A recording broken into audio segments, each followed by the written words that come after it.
Plus, they can their machine learning model can be used with fewer data points. So this method is more suitable for many machine learning models, including the deep learning models. So such as we have already seen in our previous sessions and all, artificial neural networks, reinforcement models. So for all these kind of problems, this transfer learning can be applied. So for a better understanding, we will see this figure showing the difference between transfer learning and the traditional machine learning. So in case of traditional machine learning, the learning is isolated and it's a single task learning. You can see here in the picture.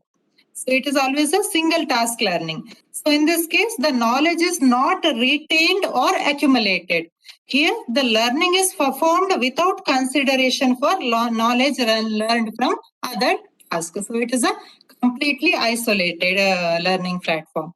Whereas if you take the example of transfer learning, in transfer learning case, learning new task relies on previously learned task. So in this case, the learning process can be faster, more accurate, and less training data. So you can see here, this knowledge is saved and it is used for the next case. So now let us understand this in a very simple way by taking an analogy. So first we'll take an analogy of experienced data scientist versus aspiring data scientist. So this skilled data scientists have many years of experience in the field of data science. The information that the aspiring data scientist get to all his knowledge and the experience is a brief overview of data science. So this we can say it as a transfer of information from experienced data scientist to the aspiring data scientist. One more example we can say like analogy in terms of language learning. So the knowledge gained while learning a Mexican language can be reused while learning Japanese language instead of learning Japanese from the beginning. So here you will reuse your knowledge to learn. So I hope by this analogy, basic concept of this transfer learning will be clear to the participants. So next we'll move on to the transfer learning approaches. So when we say transfer learning, there are mainly two approaches. One is a pre-trained model approach and other one is a developed model approach. So first of all, we will see what is pre-trained model. So in a simple terms, the pre-trained model is a model created by someone else to solve a related problem. So therefore, to solve a similar problem, instead of building model from scratch, you can use the model learned for other problems as a starting point. So as an example, suppose I want to make an autonomous vehicle. So it can take a long time to build an optimized image recognition algorithm from scratch.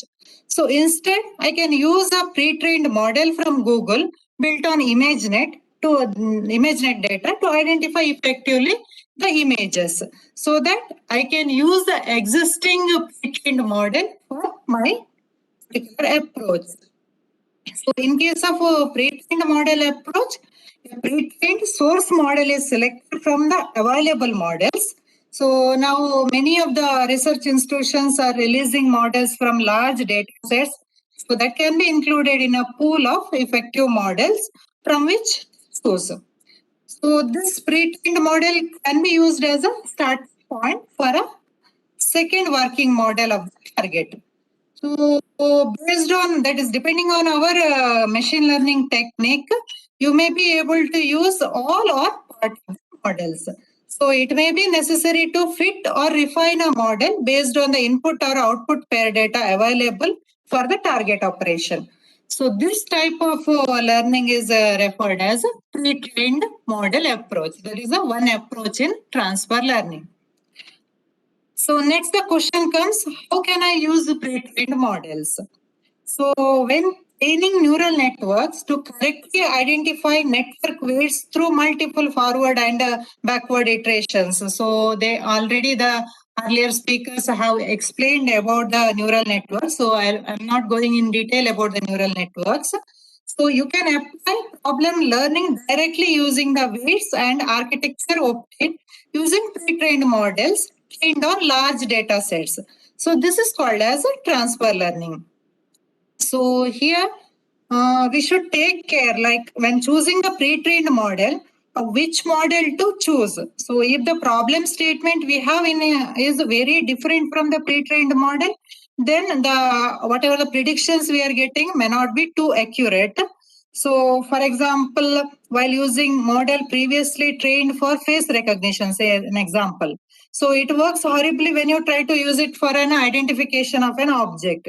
So the pre-trained model provides a powerful ability to generalize to images outside the ImageNet dataset via transfer learning.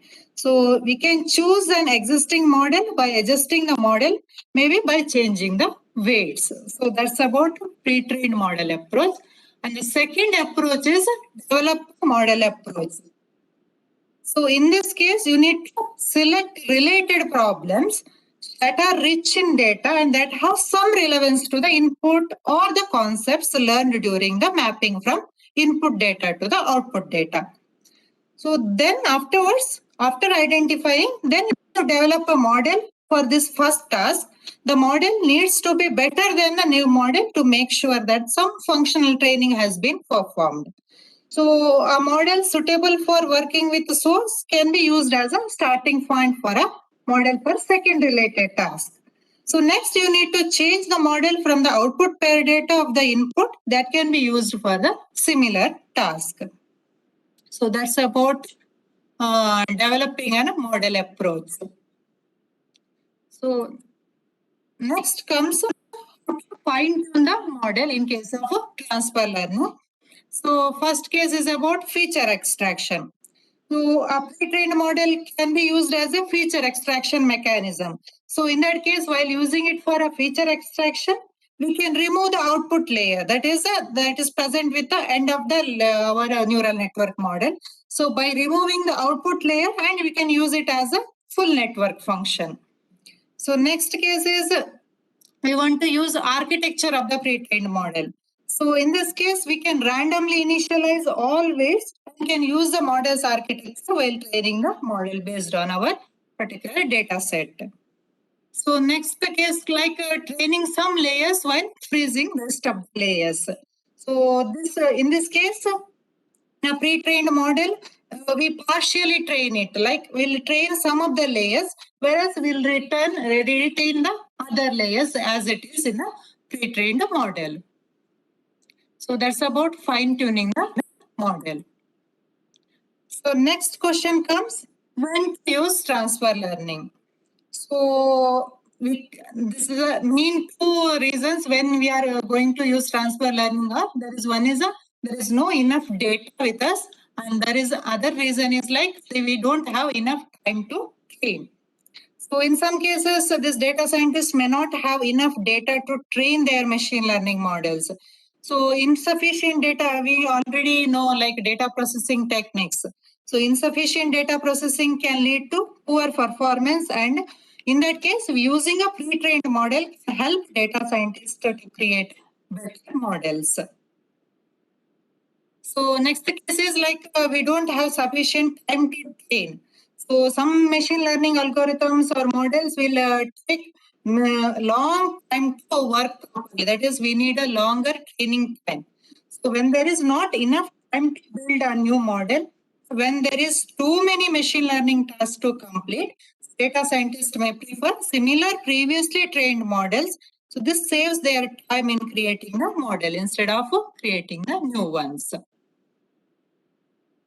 Next comes the question comes like what are the trends? So how is the trend of transfer learning now? That is, have we reached the peak or not? The question may be there with participants. So this picture I have taken from Google Trends.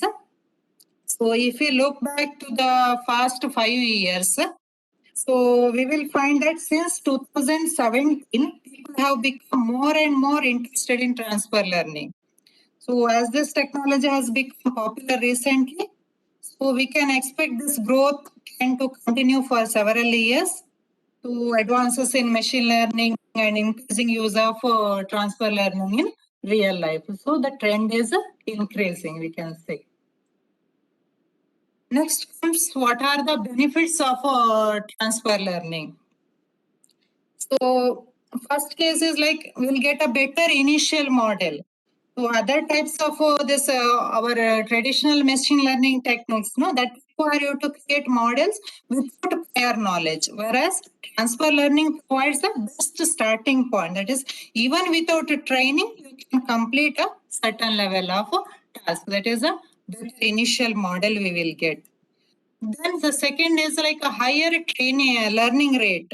So transfer learning provides a higher learning rate during training because the problem has been trained for similar tasks. That is, you're not doing it for the first time. On the similar task, it is already trained. That model is trained. So we'll get a learning rate. So the next case is like higher accuracy after training.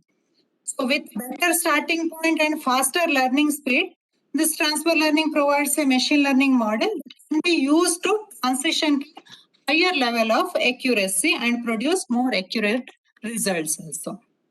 So next is the next benefit is faster training, we can say. Like as I already told, training can achieve the expected performance faster than the traditional training methods because it uses previously trained model.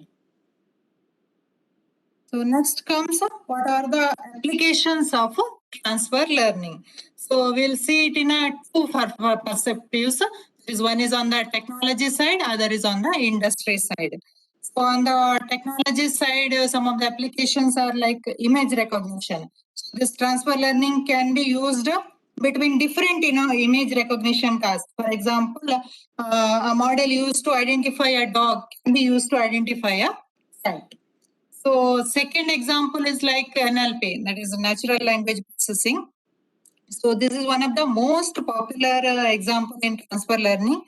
So here we can take the example like there's a knowledge of a pre-trained AI model that can understood the language structure. Say, for example, if you have already have a model to understand the language structure, so that can be transferred to another model whose goal is to predict the next word in a sequence. So based on the previous sentence. So that is one example of NLP.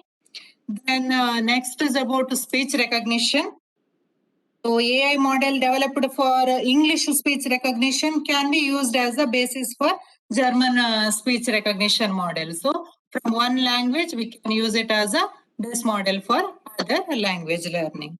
So when it comes to industries, autonomous driving. So this autonomous driving is a widely used in the case of transfer learning. So next one is a gaming application. So you can apply the model that devised a strategy while playing, say, Go to the game called chess. So, for example, we all know AlphaGo. The knowledge of the AlphaGo can be transferred to another game instead of spending time in building a new model from scratch. So, next example is in the healthcare. So due to similar physical properties in case of EMG signals and EEG signals, the gesture recognition, we can use transfer learning in this case also. Next example is like spam filtering. So spam filtering is possible using a pre-trained AI model for image classification application. So these are all some basic examples, applications of transfer learning. The list may go on. So next comes what are all the best practices we should follow while using transfer learning. The first one is like take advantage of pre-trained models. So as I already told you, there are many pre-trained open source model that can be used in a variety of areas. So instead of creating new source model, these models are more stable. They can save time and you can build your target model to prevent you from facing a new problems. So next is we should be aware of what to use as a source model. So you need to know whether the source model is compatible with the target or not. That I already mentioned. If there is a problem with the source model, or if it is not related to the target model, it may take a long time to achieve your target goal. So you should be very careful while selecting the source model also.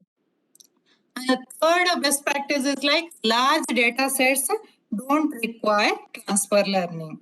So although we say transfer learning improves the performance of machine learning models, it may not have desirable effect, especially for the tasks that use large data sets.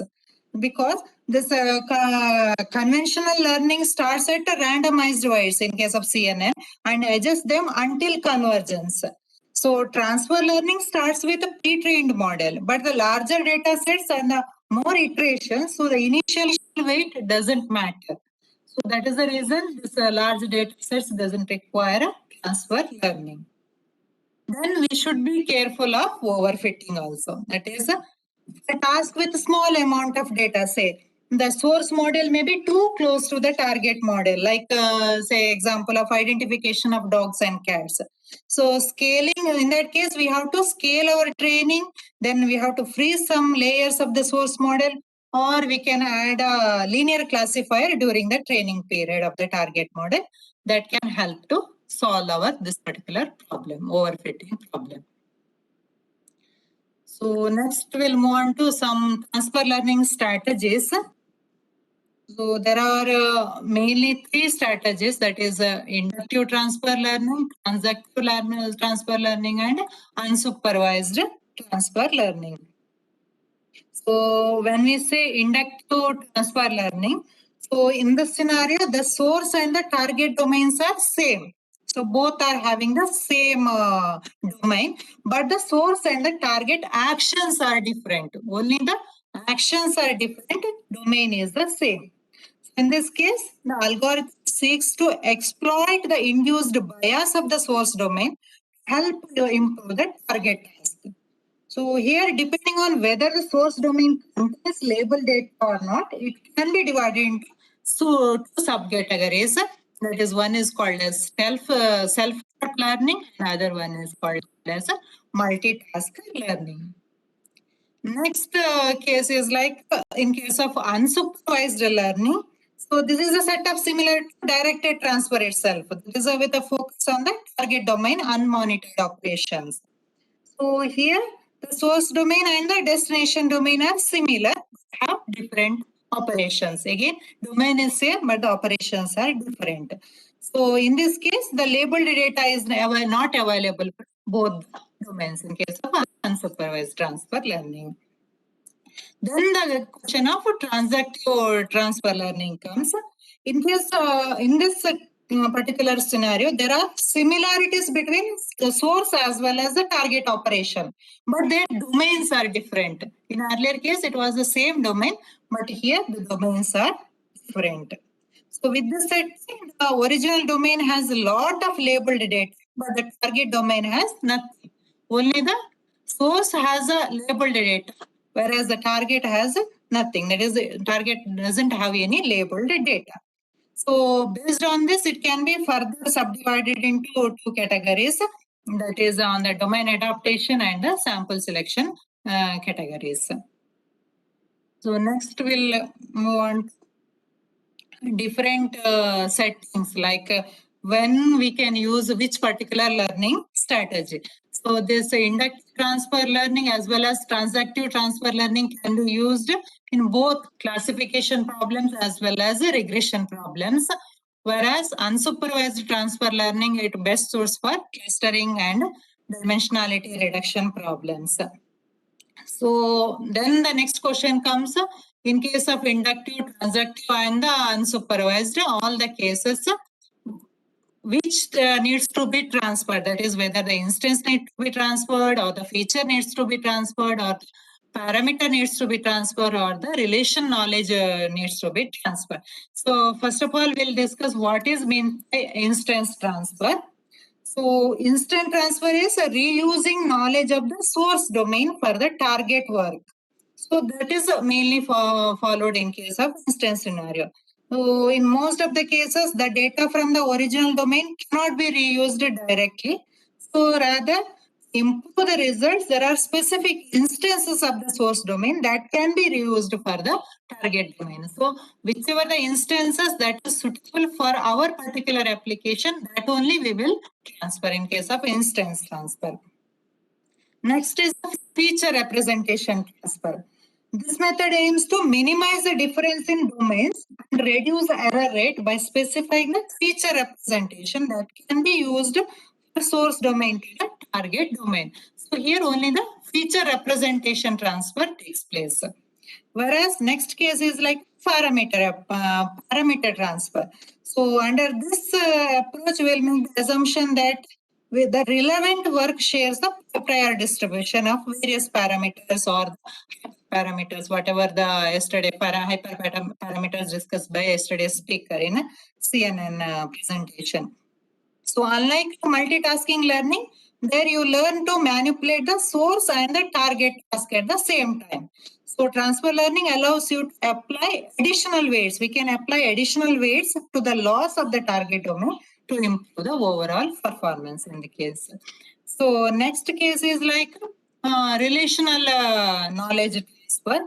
So unlike these other three methods, in this case, the transfer of relational knowledge tries to deal with data that is not independent but equally distributed. The data distribution is the main parameter. So that is data in which each data point has a relationship with other data point.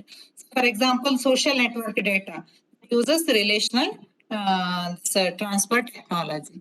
So when it comes to inductive transfer learning, all these things are possible. Like instant transfer is possible, feature representation is transfer is possible, parameter transfer is possible, as well as relational knowledge is transfer is possible. But when it comes to transactive transfer learning, only instance transfer and feature representation transfer is possible. Whereas in case of unsupervised learning, we are going for the feature representation transfer only. So next, we'll discuss about some target data set size. Like where the size of the data set of the target and the our particular source model that vary from the base network. So first case is like target data set is small and similar to the base network data set.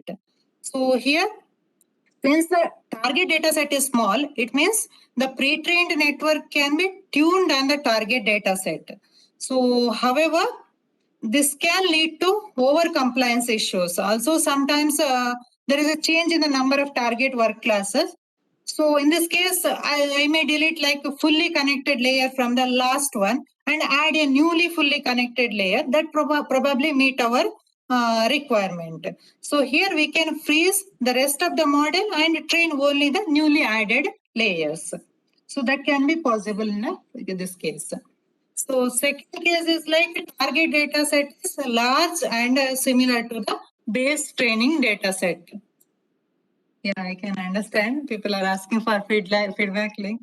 I'll finish within the stipulated time, don't worry. So in this particular case is like large and a similar base training data set. So in this case, what we can do is like there is no possibility of overfitting in this case if the data set is large and the pre-trained model can be maintained. So here the last full connection layer is also removed and the new fully connection layer is added from the appropriate number of classes. Now the whole model is trained and the new data set because we are adding all the new layers. So whole model should be retrained. So this allows you to tune the model on a new large data set while keeping the model structure same. The third case is like target data set is small and it is different from the base network data set. So using a high level features of a pre-trained model doesn't help because the target data sets are different. Because of that, we cannot use higher level features. So in this case, we will delete most of the layers from the last of the pre-trained model and add a new layer of a few classes that are satisfied with the new data set. So this way you can use the low level features for the pre-trained model and train the rest of the layers and apply it to the new data set. So finally, this after adding the new layer, we can use it for our particular purpose. So next case is like our target data set is large and different from the network data set. Like since here in this case, like target network is vastly different. So it is best to delete last layer from the pre-trained network and add a layer that meets the number of classes, because number of classes will be depending on only on the output layer of your CNN. So if you remove that last layer and you will add a new layer instead of that original layer to the last layer, that can serve your purpose. So that's about the difference between data sets. And then we'll see some of the use cases. And after the use cases, I'll stop. So next is a use case example. The first example is a real world simulation. So in yesterday's RL demo, ma'am was telling about real world simulation. Instead of using the real robots to train a model, we can use a simulated environment. So that is called as digital simulation. So digital simulation is better than creating a physical prototype for a real world implementation. So as you know, training the robot in real environment consumes both time as well as money. So to minimize this, it is now possible to use simulation to train robots and transfer the acquired knowledge to real robots. So this is done using progressive network.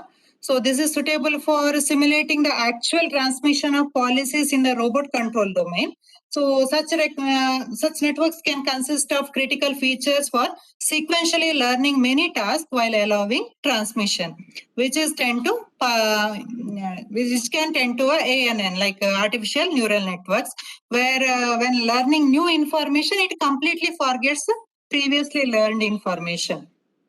So another application of simulation can be seen during training a self-driving vehicles using simulators by video games to teach. Like Udacity. Udacity has an open source one self-driving vehicle simulator that enables training of self-driving cars through GTA 5 and many other video games also. So this can be used as one of the example in case of real world simulation. So next example is like gaming. So by the adoption of artificial intelligence, the game is on a whole new level. We can say the DeepMind neural network program, AlphaGo, we all know, is a Go master. So, but it fails when it is directed to other games. So in this case, what we can do is, this is because of the reason like the algorithm is tuned to play only Go. So the downside of using game ANN is that it can't master every game like the human brain. This will force AlphaGo to completely forget Go and adapt to the new algorithms and techniques of the new game. So transfer learning allows you to reapply tactics learned in the game and play other games. So as an example, how transfer learning is implemented in the game, that can be found in MAD RTS. That is a commercial real-time strategy game. So this MAD RTS was developed to run military simulations. So it is a case-based reinforcement learning. That is, we call it as CARL. So that is a case-based reinforcement learner. That is a multi-layered structure that combines case-based reasoning as well as reinforcement learning. So this CBR provides a way to solve invisible but related problems based on past experience at each level of the game. So on the other hand, this reinforcement learning algorithm allows the model to adequately approximate the situation based on the agent's experience in the environment. So that ma'am has already explained in yesterday's session. So this is known as the Markov decision process. So these CBR and RL transfer learning agents must be able to learn well between tasks by transferring their evaluation experience to perform effective learning on tasks designated as a MAD RTS. So next example is like image classification. So these neural networks are experts at recognizing objects in images because they are trained on huge data sets of labeled images. But this takes time. So here the transfer learning helps to reduce the training time of a model by using the pre-trained model. That we can use the pre-trained model which is already available in Google, that is trained on ImageNet dataset.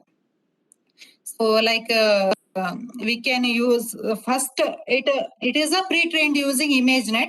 Then we train layer by layer, starting with training the last layer until the replacement training is saturated with the softmax layer. So also other dense layers are trained in stages. So after training, ConNet model will successfully train to detect images from the provided data set. So if the data set is not similar to the pre-trained model data, you can use a backpropagation method in that case to train your network. So next example is like zero-shot translation. So this zero-shot translation is an extension of our supervised learning algorithm, where the goal of the model is to learn to predict new values from the values that do not exist in the training data set. Like some practical example, we can say like this GNMT, that is Google's neural translation model, which enables effective cross-language translation. So in this case, prior to implementation of zero-shot, two separate languages had to be translated using pivot language. For example, to translate Korean to Japanese, say, you need to first translate Korean to English, then translate English to Japanese. So here English is the central language that serves as a median for translating Korean to Japanese. The result is a distorted translation language produced by the first language pair. So zero-shot translation eliminates the need of a pivot language. So use the available training data to learn the applied translation, that is a knowledge that translates to the new language pair, we can say. So next one example is like sentiment classification. So here the companies can implement a sentiment analysis to get to know their customers better. So like a sentiment analysis helps you to understand the emotions and the bipolar, like both positive as well as negative, that underlie the feedback of the product reviews. So it is difficult to analyze the emotions of the new text corpus because it is different to train the model to detect different images. Again, the solution is a transfer learning. So this involves educating the model in a domain. For example, we'll say the example of a Twitter feed, and then fine tune the model to another domain. For example, for performing a movie reviews.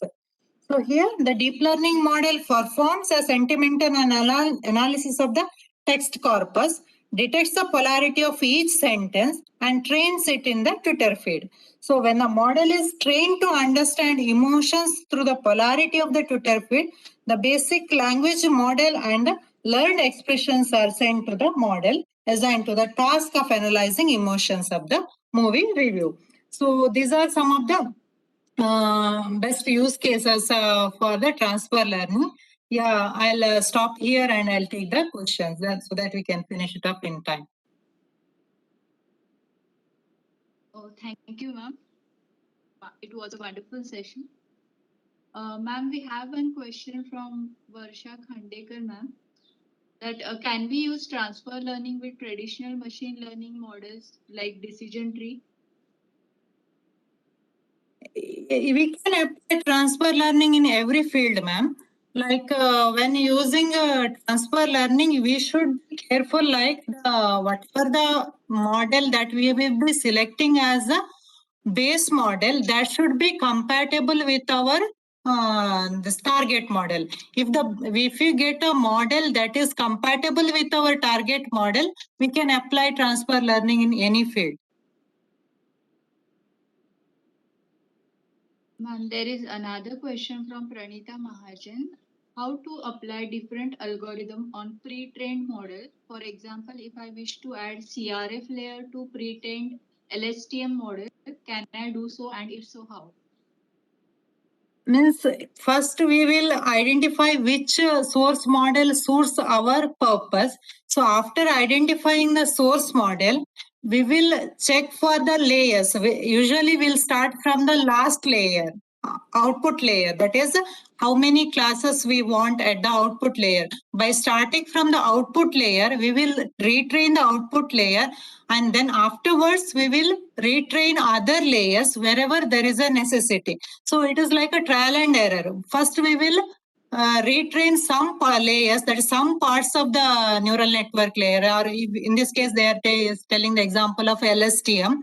So some parts can be retrained from the LSTM. So then you can again check for your accuracy or precision or recall or ROSC, whatever your parameters for the performance measurement. So based on your performance measurement, if you are getting a good performance metric, then you can stop there. Otherwise, if no, then we have to retrain our model to get a better performance metric. I hope I have answered that question. Ma'am, there is one question from Ravindra Ahir. Can you elaborate how through TLNLP for English language can be used in German language? Ma'am, please repeat the question. Can you elaborate how through TL means transfer learning NLP for English language can be used in German language? Yeah, you can use, like already I have given an example of language translation. So the model trained for translating language from one language to other, like say from Hindi to English, can be used as a base model while translating from other language, say Marathi to English. So in that case, what we need to do is like we have to retrain some of the parts, like wherever there is a change in the language, that is corpus needs to be changed, that much one. Yes, ma'am. There is one more question. What are the factors affecting negative transfer? So negative transfer, actually, I have not covered that part. It's a very good question, actually. Negative transfer can happen in some cases in transfer learning. Suppose if you are taking a model that is not suitable for your target model, that is, if that source model is completely different from your target model, so then whatever the results you are getting out of that particular pre-trained model, it is very means it is not an accurate results. So that we call it as a negative transfer. That is one of the challenges of transfer learning, actually. So we should be careful about selecting the source model, that is our base model, pre-trained model. That should be compatible with our target work, whatever we are having. Yes, ma'am. There is one more question from Pallavi. Can you please suggest corpus for Devanagari language? As such, presently I don't have the idea about corpus of Devanagari language. So you can explore. Presently, I don't have information about corpus for Devanagari language. Participants have really enjoyed the session, ma'am, and they are asking for, can we have some hands-on session for transfer learning? Yes, definitely we can plan in future. Presently, we have not yet planned. So we can plan for a hands-on session in the future, in a next workshop or something like that. Definitely, it is possible. Now, if these were the questions from chat box, if anyone have any questions, they can put in chat box, or they can also unmute themselves if they want. Yeah, they can. Someone is asking for an email ID. Yeah. There is one question, ma'am, from Vaishali Langote. Which is the best tool you will suggest for sentiment analysis? Means tool you are talking about?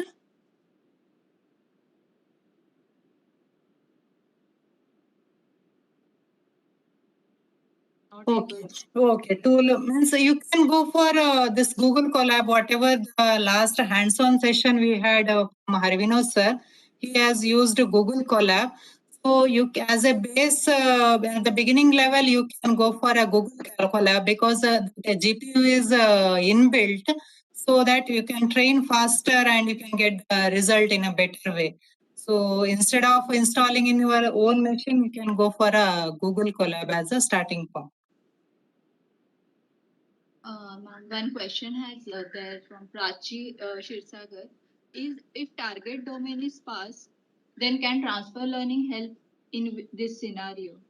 If target domain is, Sparse, complete sparse, then can transfer learning help in this scenario? ma'am, can you repeat? If target domain is complete sparse, then can transfer learning help in this Sparse you are asking? yeah, sparse. Yeah. You can use, you can use. But the thing is, you need to retrain your model. I have given some example cases like when the target domain is smaller or when the target domain is larger. So accordingly, you can use a transfer learning in all the cases, even if target domain is smaller or the larger. There is one more question is there again in chat box from Rahesha Mulla. Can we customize the label categories of pre-trained model to add new labels? Pre-trained sound classification problem to dialect recognition problem. Yes, definitely possible. So in that case, if you are using a neural network or a CNN, so what you need to do is you need to concentrate on the output layer. So say suppose your source model has only the two this neurons at the output layer, like if it is a binary classification. So and if you want to do a multi-class classification, so in that case, you can add more neurons to the output layer and you can use the transfer learning. Yes. One question is there from Rupa. Transfer learning is only for, I didn't got the question actually. Transfer learning only for machine learning or for AI or data science? Ma'am, it can be used for in any domain, like it need not be in machine learning or data science. Transfer learning is possible for all the cases.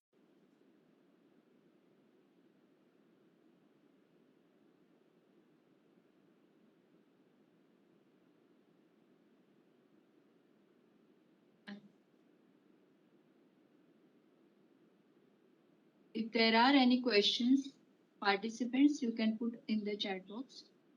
Or I have already provided email ID also. Yeah. They were asking for email ID. Yes, ma'am has provided the email ID. Okay, we will conclude the session. I will conclude the topics that ma'am has covered in the session. Like firstly, ma'am introduced what is the concept of transfer learning. Then she gave us the difference between what is traditional machine learning versus transfer learning. Then what are the various approaches of transfer learning, like pre-trained model approach and developed model approach. Then she highlighted the topic on like what are the benefits of transfer learning, when to use the transfer learning, and what are the various trends in transfer learning.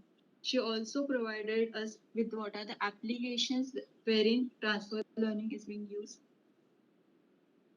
Then she briefed us about the various transfer learning strategies. At the end, she provided us with various use cases of transfer learning. Thank you, ma'am. It was really a new topic and a wonderful session to learn. Thank you very much. Thank you. Ma'am. Thank you, Pavita madam. Your Thank you. session. Yes, thank you. And madam has really explored the transfer learning concepts, and she has very nicely touch upon the various strategies of transfer learning. And we know that the transfer learning is a very new concept, and she has very nicely explained each and every concept during the sessions. Thank you so much, madam. Thank you. Thank you, sir. Actually, it was a very brief introduction. So because of very limited time, as well as some participants were like, they are selling like they are very new to transfer learning. So it is a very basic introduction to transfer learning actually. Yes. Yes. And madam, in future, definitely we'll organize some more sessions on the transfer learning, because Definitely, it's sir, very yeah. important concepts and very useful. Yes, So, sir. thank you. Yeah, thank you, madam. Thank you, sir. Thank you very much for the opportunity. Yes.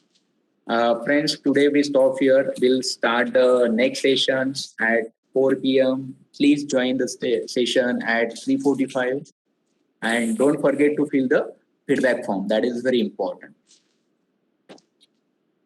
Madam, please stop recording, because I already assigned host rights to you. So please stop recording. Pavita, madam. Yes, done, sir.